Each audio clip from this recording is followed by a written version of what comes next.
Hey guys, Jedi Marine here with another Semper Sundays. This one talking about the Battle of Peleliu. Um, this was one of the most intense battles of the entire war. We didn't have as many killed, or wounded as some of the other battles, but just the fighting here was some of the dirtiest and nastiest that happened across the entire Pacific. And you can actually see this battle to show the Pacific. And it actually focuses on one guy in that, Eugene. He was a private, Eugene Sledge. Actually, I believe he got up to corporal before he got out. But it just shows you the horrible, horrible things that him and the other Marines had to go through. Some of the open ground they had to cover under intense Japanese fire, and it was just not an easy time for anybody.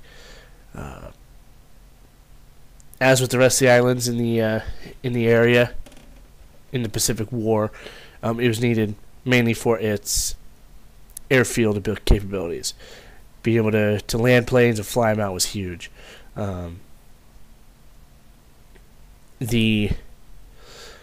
We hit the island with the 1st Marine Division with just under 18,000 men. Throughout the battle, about 1,200 were killed, and 5,200 either wounded or missing. The Japanese lost just under 11,000 killed during the battle. It ended up taking 4 months. That was one of the reasons that it was so rough on the Marines, because it lasted so long. And if you didn't get wounded, if you didn't get shot, you didn't get hit by shrapnel, you were there the entire time, just dealing with it, dealing with no water or terrible, disease-filled water, little to no food.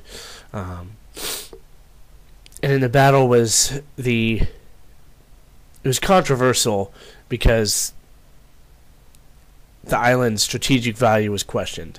Apparently there were other islands that we could have taken instead of that one. And so people questioned, whether or not we actually needed to do this. But either way we did. Here on this island, the Japanese no longer did the banzai, or banzai, however you could say it, charges, which is the suicide charges that they did. Instead, they focused on constructing a cave system on the island that was windy and confusing, and all interlocked together. So you can get hit by some Japanese in front of you, and then you return fire and you think they're just ducking down, and then 2 minutes later, they pop up behind you, and they start shooting because they just go through these caves underground and hit you from that side. And so it was very, very, very difficult. And every time that you think you've taken out the Japanese, they just pop up somewhere else. So it was not an easy battle for anybody. So there's the 1st Marine Division, and then the 81st Infantry Division of the Army were also on the island, and they lost a lot of guys as well. The Army lost about 600 killed and about 2,800 wounded or missing. So it was bad juju. The Marines there were by the end of it, they were just broken. They were tired, and they were just done. It was one of those battles. One of the main battles was the battle for Bloody Nose Ridge.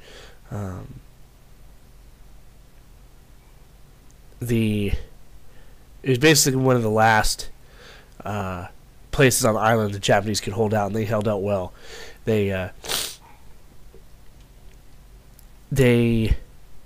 were much more strategic than they had been. They didn't waste their guys. They put their fire down well, and it was a big change from what the Marines had seen up until that point. Because up until then, the Japanese basically threw themselves and just gave away their lives, hoping to overwhelm the Marines, but they found out that wasn't going to work. And so with this, and the closer we got to mainland Japan, the more ferociously they fought. And it was very apparent here. Yeah, not a lot else I can say. Oh yeah, for the Battle of Bloody Nose Ridge, though, over 6 days of fighting on this one ridge, one of the battalions had suffered 71% casualties, which is just insane to think about. Where once you get to the fleet and you have your battalion, and if you just think of 71% of them are casualties, dead or killed, or I'm sorry, dead or wounded, it starts to really hit home how rough this was on these units. But yeah, it was. Watch the Pacific. I know I've said this with pretty much every one of these videos, but watch the Pacific. It'll kind of give you a better idea of what these Marines went through, and these soldiers and the corpsmen. But yeah, all right, guys. If you have any questions, any concerns, hit me up, and I will do what I can to answer them. I'll see you in the next one. Semper Fi.